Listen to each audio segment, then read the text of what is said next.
Hi, Alicia here. Welcome to my channel. Today, we're gonna do a gratuitous book haul.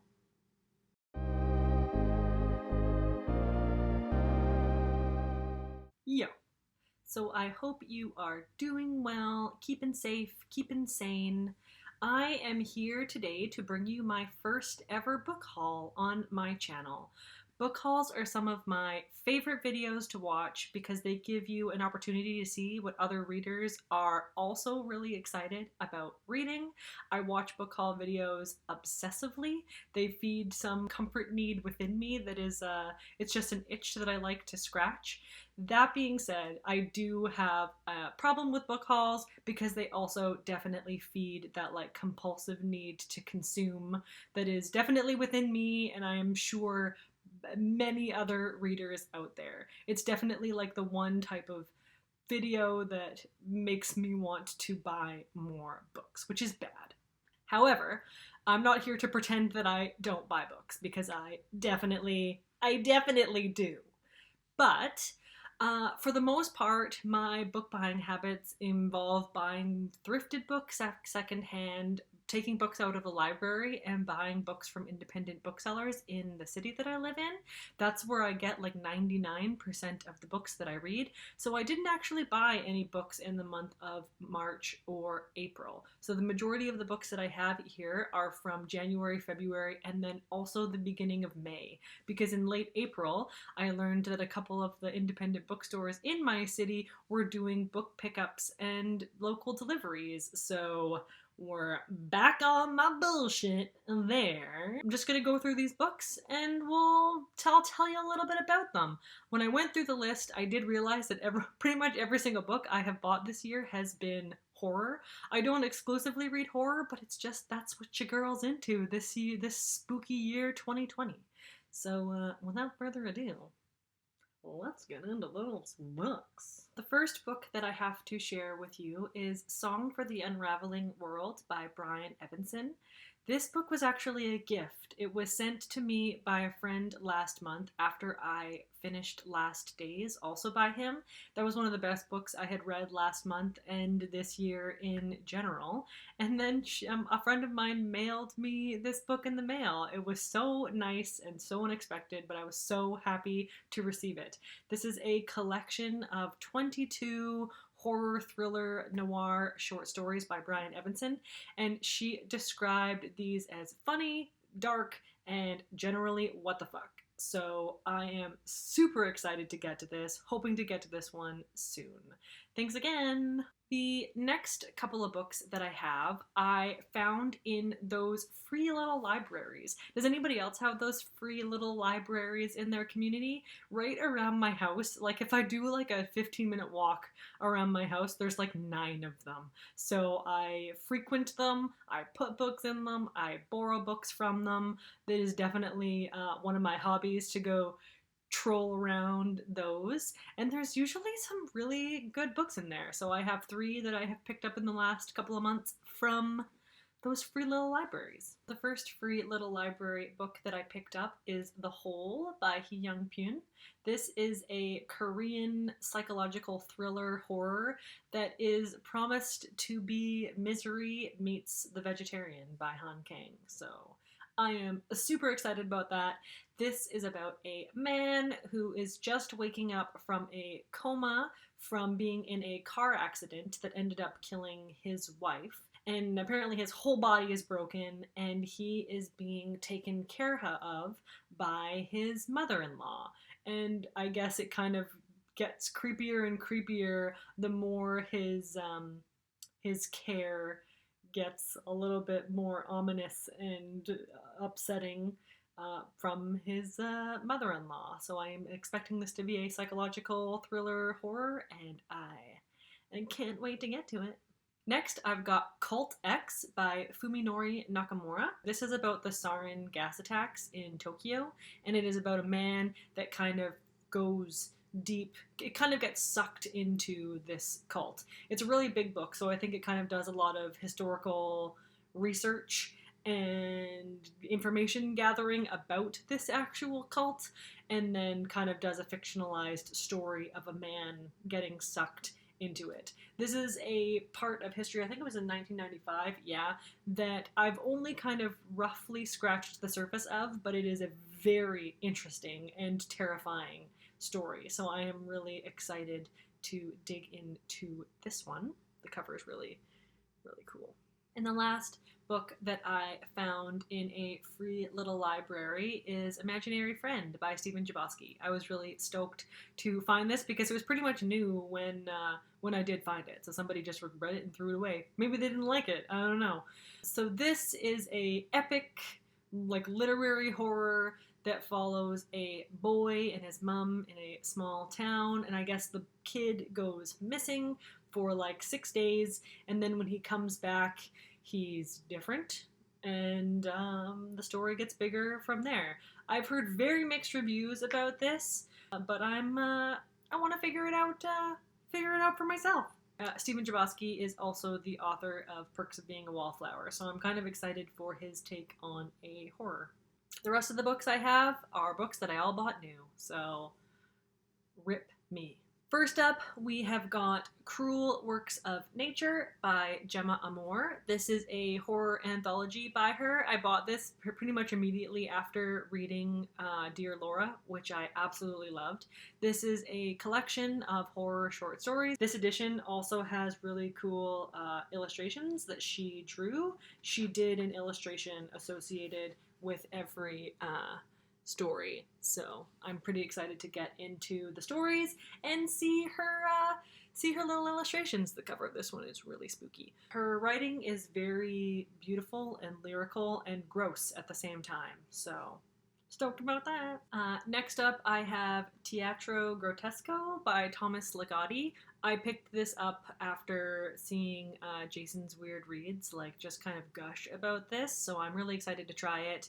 Thomas Ligotti writes weird fiction, gothic fiction, very kind of inspired by Lovecraft. So I love horror short stories, I love gothic fiction, I'm getting into weird fiction, so I am excited to try this collection. This binds up a bunch of different short stories that were published separately throughout his career. Next is Little Heaven by Nick Cutter. This is one of my most anticipated books upcoming to read. This is about a mercenary who gets hired, or a group of mercenaries that get hired by this woman to go find her nephew who is living in a commune. I'm getting serious cult vibes from this book, and cult horror is one of my favorite tropes. Nick Cutter writes very graphic and violent body horror in his stories, so I'm kind of saving this for the right moment because I'm expecting it to be dark. His books are also really funny and full of a lot of humor, so really excited to get to Little Heaven. So the next book I've got is Bone White by Ronald Malfi. This is kind of a mystery horror. This is about a man whose brother has gone missing. He's been missing for a while. And then in a very remote town in Alaska, a giant mass grave has been found. So this man goes to Alaska hoping to get some closure, hoping to find his brother's remains there. And I guess it just the story kind of explodes from there. Next up, I've got Something Borrowed, Something Blood-Soaked by Krista Carmen.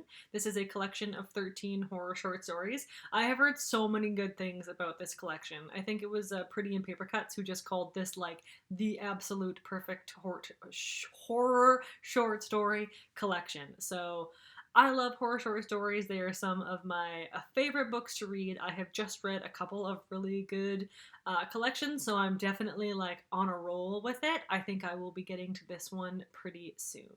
Next up, I have Camp Slaughter by Sergio Gomez, and this just promises to be just a really good slaughter book. This follows a group of teens or young adults who go to stay in a cabin in the woods. They're kind of going to it because the cabin promises to be spooky and haunted, and they're oh, we're cool and brave. So they go there, but they don't know that also in this woods there is a man who lives there who is crazy and insane, and I think he's a cannibal. So I'm expecting this to be a splatter book where you've got the teen young adults who you don't really care that much about, or maybe you do. I don't know, I'll find out. but I am excited for some slasher time with Camp Slaughter. Next, I've got Baby Teeth by Zoya Stage. I have heard so many polarizing things about this book, which is just like one of the requirements for making me want to read a book, pretty much. So this is a dual perspective story from a mother and a daughter, a young daughter. I think she's like 6 or younger, and the dynamics of their relationship. And I get the feeling that the child is a monster or just like the worst. I had a friend describe this as like one of those books where it's like the rare time where you genuinely want the kid to die. So, I mean, I don't want kids to die, but Baby Teeth got your demon child. Next is a book that I am really excited about. This is The Crimson Labyrinth by Yusuke Kishi. This is a Japanese horror, and this follows a man who won a contest to go onto a reality game show called the Mars Labyrinth. And when he gets to this game show, I think he's like expecting fame, money, fun, all that stuff.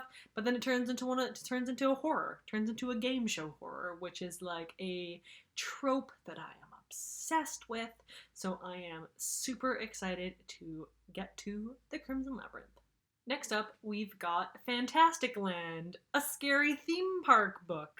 So Fantastic Land is about a theme park in Florida, and I guess there is a hurricane that comes and ravages Florida, and there is a bunch of people who are stuck in this theme park for 5 weeks. And when they finally go to rescue the people who are trapped in this theme park, I guess it's just crazy what's happened here. There's like bodies everywhere, there's skeletons, there is like heads on spikes, so everybody's just like, what the heck happened at this theme park?